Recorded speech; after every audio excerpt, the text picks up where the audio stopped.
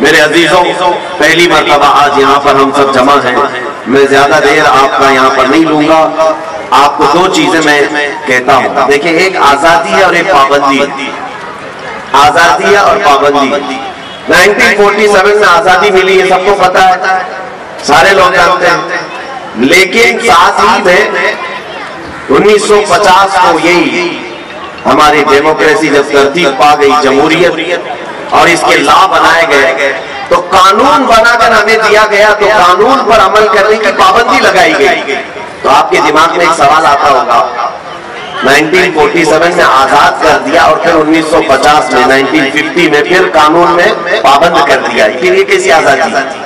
میں یہاں بتانا چاہوں گا کہ آزادی کا مطلب کیا ہے وہ بھی سمجھ لیں آپ۔ آزادی کا مطلب یہ ہے کہ انسانی اقدار کے ساتھ، انسانی اصول کے ساتھ جینا اور دوسرے کی آزادی کو خراب نہ کرنا، یہ صحیح معنوں میں آزادی. آزادی کا مطلب یہ بھی نہیں ہے کہ کوئی ننگا پھرتا رہے اور دوسرے کو تکلیف دے. وہ آزادی تو جنگلوں کی آزادی، جانوروں کی آزادی.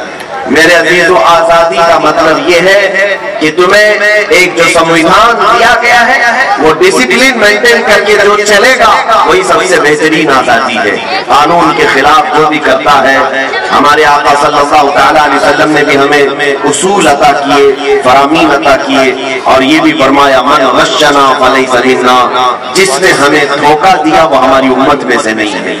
اس لیے دھوکہ دینا، رشوت دینا، یہ تمام چیزیں جو قانون کے ساتھ آج ہو رہی ہیں، ان سب سے آج ہمیں مکتی چاہیے، آزادی چاہیے. ہم یہ سوچتے ہیں کہ 500,000 دے کر کے قانون توڑ دیں گے، ایسا کبھی نہیں کرنا چاہیے.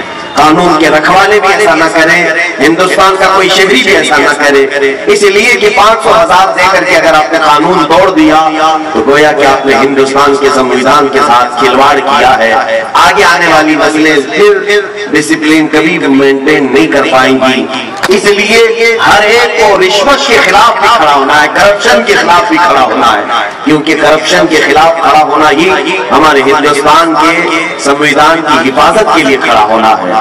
بس میں انہی باتوں کے ساتھ آج میں فخر کے ساتھ یہ کہتا ہوں، پہلی مرتبہ ہم گراؤنڈ میں جمع ہوئے ہیں، پہلی مرتبہ یہ ہمارا یہ کاریکرم، یہ جو پروگرام ہوا ہے. بہرحال ہمیں سیکھنا بہت کچھ ہے، ہم بچے ہیں اور بہت ساری چیزیں ابھی ہمیں سیکھنی باقی ہیں. ڈپارٹمنٹ کا بھی میں شکر گزار ہوں کہ انہوں نے پرمیشن دیا، بی ایم سی والوں نے اور دیگر یہاں پر منتظمین نے. خاص طور پر آج میں آپ کو ایک بات بتا دوں، مدینہ جامع مسجد کی آواز پر آج پاک سائڈ سے گھاٹ کوپر کے قریب کی جتنی تنظیمیں تھیں، کمیٹیاں تھیں، الحمدللہ وہ سب یہاں پر آج حاضر ہو چکی. ایک جھنڈے کے تلے ہم سب جمع ہوئے ہیں. مجھے امید ہے کہ پھر یہ جھنڈے تلے جب بھی آواز اٹھائی جائے گی ہم سب ایک جگہ جمع ہو جائیں گے، جمع ہوں گے نا انشاءاللہ. یہاں پر میں سارے کمیٹیوں کے نام پڑھ نہیں پاؤں گا. الامان فاؤنڈیشن کی طرف سے ہے، رہبر کمیٹی کی طرف سے ہے. آپ اپنے بینر اوپر اٹھائیں تو پتہ چلے گا. شاداب ایجوکیشن ویلفیئر سوسائٹی یہاں پر ہے، فیضان مصطفیٰ ویلفیئر سوسائٹی، سہایتا سوشل کمیٹی، پنکے شاہ درگاہ مسجد ٹرسٹ، مدینہ عیدگاہ کمیٹی، لاسٹ میں غلام حبیب کمیٹی اور دیگر جتنی کمیٹیاں پاک سائٹ اور وکرولی گھاٹ کوپر میں موجود ہیں، میں سب کا شکر گزار ہوں. میرے خیال سے کچھ لوگوں کے بینر آئے نہیں ہوں گے، لیکن امید ہے کہ مدینہ جامع مسجد کے اس پرچم تلے، ہندوستان کے جھنڈے تلے سبوں نے اپنا سپورٹ پیش کیا اور جمع ہوئے ہیں. انشاءاللہ العزیز اسی طرح ہم آگے بھی متحدہ طور پر کام کرتے رہیں گے، اس لیے کہ اتحاد زندگی ہے اور اختلاف موت ہے. اتحاد زندگی ہے، اختلاف موت ہے. ہم اختلاف سے باہر آئیں گے اور سب مل کر کے ہندوستان کی ترقی کے لیے عزم کریں گے، عہد کریں گے. آج آخر میں میں صرف اتنا کہنا چاہوں گا کہ آپ تمام حضرات مل کر پرجوش انداز میں یہ عزم کریں آج کہ ہندوستان کے وقار کے لیے ہم یہاں پر انشاءاللہ العزیز جو کچھ بھی بن سکے گا ہم کرنے کی کوشش کریں گے انشاءاللہ. دیکھیں ہندوستان کی صرف چیزیں حاصل کر لینا ظاہر سی بات ہے. آپ جی رہے ہیں یہاں پر، آپ کے اناج کہاں سے مل رہے ہیں؟ اسی ہندوستان کی زمین سے. آپ کا پانی جو روز استعمال کر رہے ہیں اسی ہندوستان کی زمین سے مل رہا ہے. ایسا نہیں کہ ہندوستان میں رہ رہے ہیں اور امریکہ کا پانی پی رہے ہیں. سب ہم یہیں کا پانی پی رہے ہیں، یہیں کے اناج کھا رہے ہیں. تو کیا ہم ہندوستان کو جانے سے پہلے بھی کچھ دے کر کے جائیں گے؟ یہ ہر ایک نوجوان کے اندر خواہش ہونی چاہیے کہ میں بھی ہندوستان کی ترقی میں اپنا کچھ حصہ دے کر کے جاؤں، جیسے ہمارے پرکھوں نے دیا ہے، بڑے بڑوں نے دیا ہے. جتنے لوگوں نے بھی ہندوستان کو بنانے میں یوگدان دیا ہے آج ان کے نام لیے جاتے ہیں. اسی طرح ہر مسلمان کو، ہر ہندوستانی شہری کو یہ عزم کرنا چاہیے صرف میں ہندوستان کی مٹی میں رہ کر کھا پی کر کے چلا نہ جاؤں، بلکہ ہندوستان کی ترقی میں میں اپنا بھی کچھ حصہ رکھ کر کے جاؤں. کوئی تو ایسا میں کام کر کے جاؤں.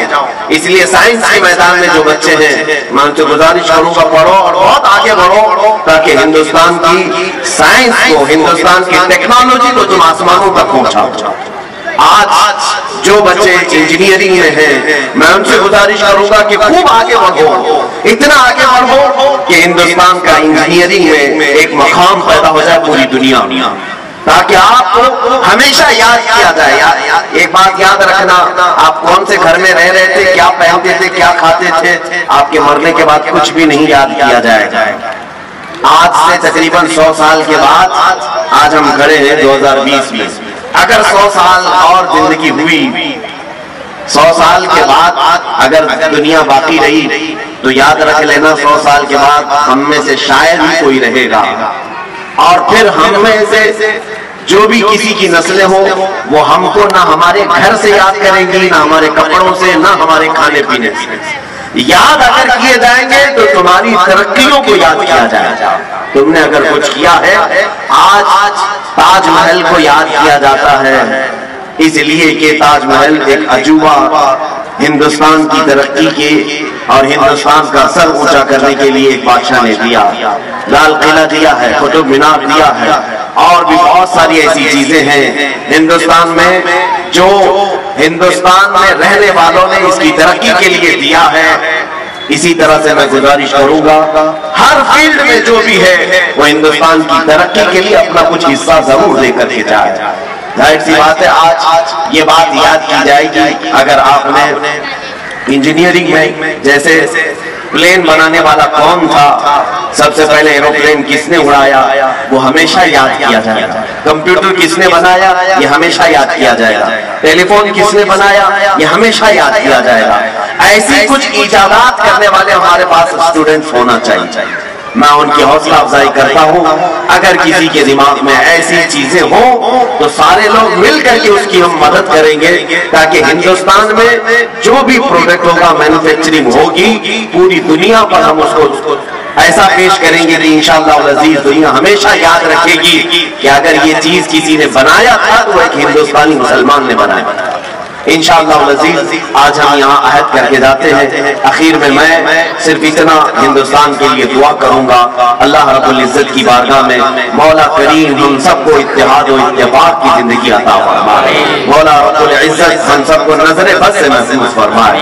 خاص طور پر پاک سائٹ وکٹوری گھاٹ کوپر کے جتنے لوگ یہاں پر حاضر ہیں، آج یوم جمہوریہ کے موقع پر اے رب العالمین تیرے دربار میں ہم التجا کرتے ہیں، جس طرح آج ہم آزاد ہیں ہمیں موت تک تو آزاد ہی زندگی عطا فرما، مولا دوسروں کی غلامی سے ہم سب کی حفاظت فرما، پورے ہندوستان کے وقار اور عزت کو مولا تو دوبارہ فرما دے، جنہوں نے آج جس طرح سے بھی محنتیں کی ہیں سب کو اس کی اپنی شان کے مطابق اجر عطا فرما۔ اے کریم خدا ان نونہال بچوں کے مستقبل کو روشن و تابناک بنا دے، ہماری ماؤں اور بہنوں کی عزت و وقار کو بلند فرما دے، ان کی کوکھ سے نیک و صالح اولاد نصیب فرما، خصوصاً مولا ہمارے مذہبی شعار کی تو حفاظت فرما، جو بھی ہمارے دین و ایمان اور ہندوستان کے امن و چین و سکون کو غارت کرنے کی کوشش کرے، اے مولا تو اس کے لیے کافی ہو جا۔ حسبنا اللہ و نعم الوکیل، نعم المولا و نعم النصیر، وآخر دعوانا الحمد للہ رب العالمین۔ السلام علیکم۔ نعرہ تکبیر، نعرہ رسالت، ہندوستان، ہندوستان، ہندوستان، انقلاب، انقلاب، بھارت کا سنویدھان۔ السلام علیکم۔ میرے چینل کو لائک کریں، شیئر کریں اور سبسکرائب کریں، گھنٹی ضرور دبائیں تاکہ آنے والی کوئی ویڈیو ترنت آپ تک پہلے پہنچے۔